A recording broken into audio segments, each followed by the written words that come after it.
The next point is the theory of learning and how to apply these theories. The first one is classical conditioning. Second, operant conditioning of learning theory. Third, observational learning theory.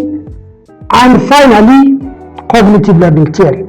Of course, you may get different theories which explaining the concept of learning. But here we identified 4 theories of learning which are fundamental for your level, for your module. So in this chapter, we will focus on classical, operant, observational, and cognitive learning theories. The first part is behavioral theory of learning.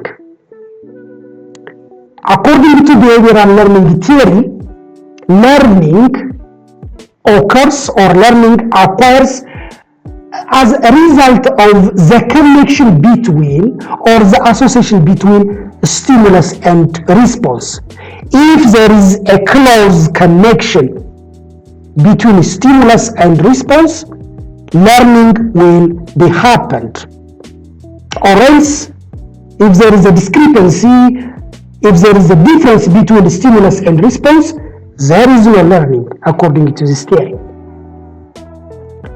Behavioral theory focuses on learning is observable and measurable, which means we can see behavior through our naked eyes.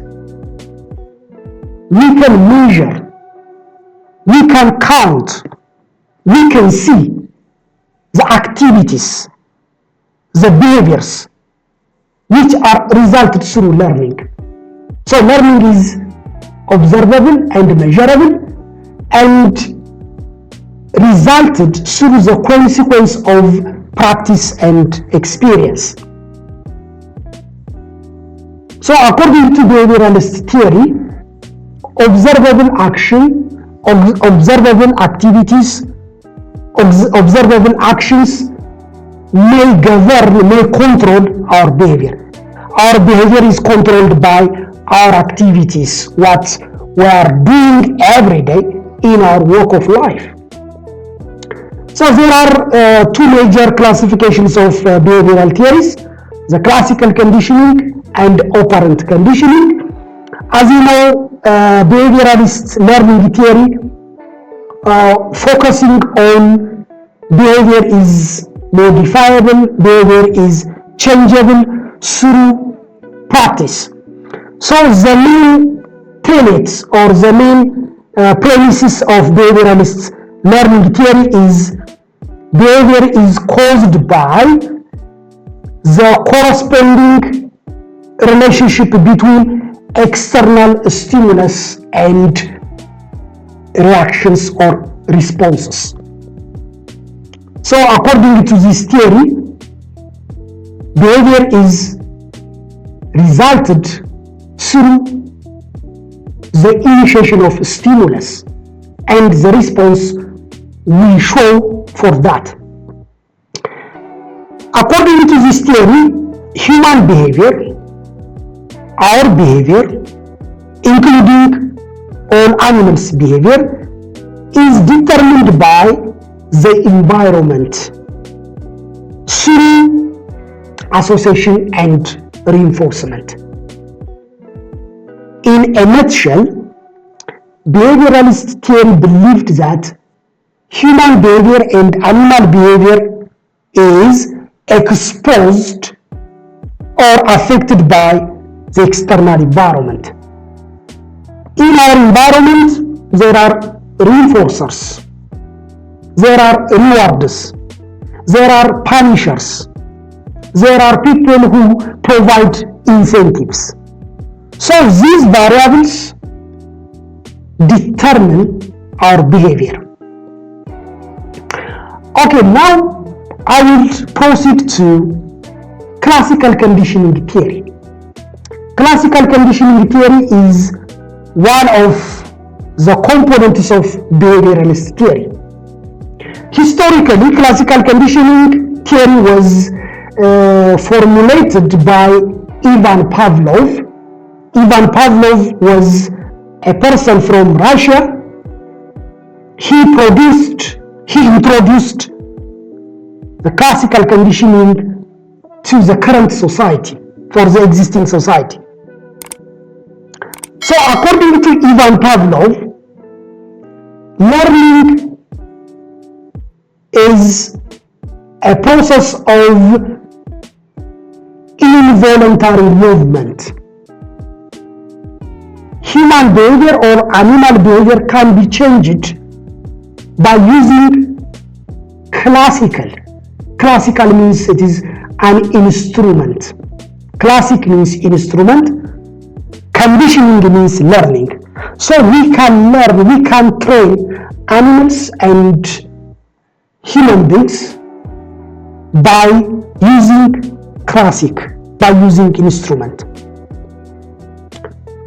So classical conditioning believed that, or in the classical conditioning, learning can be explained as it is a type of learning in which the neutral stimulus comes to bring about a response after it is paired with a stimulus that naturally brings about that response. So according to Ivan Pavlov, neutral stimulus can be replaced by conditioned stimulus. Behavior will be changed after a period of training with neutral stimulus. So classical conditioning is identified as an involuntary emotional learning. It is physiological response to the stimulus. For example, fear, high heartbeats, salivation, sweating at the sight of hyena or big lion are involuntary activities. When we fear something, we act involuntarily. Sometimes it is called as conditioned reflex, like knee-jerk reflection. It is not controlled by our brain. Producing a saliva when we watch or when we observe a food is an example of reflex or involuntary emotion. So here you can see a picture about Ivan Pavlov. Ivan Pavlov was a Russian psychologist. He lived from 1849 up to 1936. He discovered classical conditioning on accident. He was just introducing or measuring how much a dog can salivate when he observes a food. One of the components of Ivan Pavlov is stimulus. What is stimulus? Stimulus is something, it is a material, or it is a food, or it is a thing, or it is an event, it is a sound, or it is a material that evokes, that brings a specific behavior or a specific reaction. On the other hand, stimulus can be identified as something that arouses our energy, our activity to do something. For example, food is a stimulus because it evokes salivation. When we smile or when we watch, when we observe a food, we tend to salivate a saliva. So the food is taken as a stimulus. Smell. smiling, sound, gift, praise, money. These are an example of stimulus. The other basic concept of classical conditioning is the elements or the basic components of classical conditioning. Ivan Pavlov coined these important terms or words when he carried out his experiment by using a dog. As I told you, Ivan Pavlov was the Russian psychologist. He used a dog to done his experiment. After that, he produced a new behavior from the dog. So the first term is neutral stimulus. Neutral stimulus means a stimulus that doesn't naturally bring a response or interest or any action. So neutral stimulus is a stimulus that may not evoke, that may not bring a certain behavior. That is neutral stimulus. What about unconditioned stimulus? UCS. Unconditioned stimulus is a stimulus that naturally brings about a particular response without having been learned. So unconditioned stimulus is a stimulus that is natural. We naturally having idea about that stimulus. It is not coming through learning. Rather, it is coming because of nature or because of conventional practices. Unconditioned response, UCR. A response that is natural and it doesn't need a training. For example, when we watch a hyena or a lion, we get afraid. That response is unconditioned response. When we smell a food or when we observe a food, immediately we tend to salivate a saliva. That is unconditioned response. Conditioned stimulus is a type of stimulus that comes through learning. A once neutral stimulus that has been paired with unconditioned stimulus to bring about unconditioned stimulus. So unconditioned stimulus is a stimulus. It is resulted through learning by pairing with neutral stimulus. We will see later. Conditioned response, the dog or a person will give response like salivation or fearing or frustrating through learning. So conditioned response, CR, is resulted through learning. For example, a dog immediately salivates when he hears the ringing of a bell.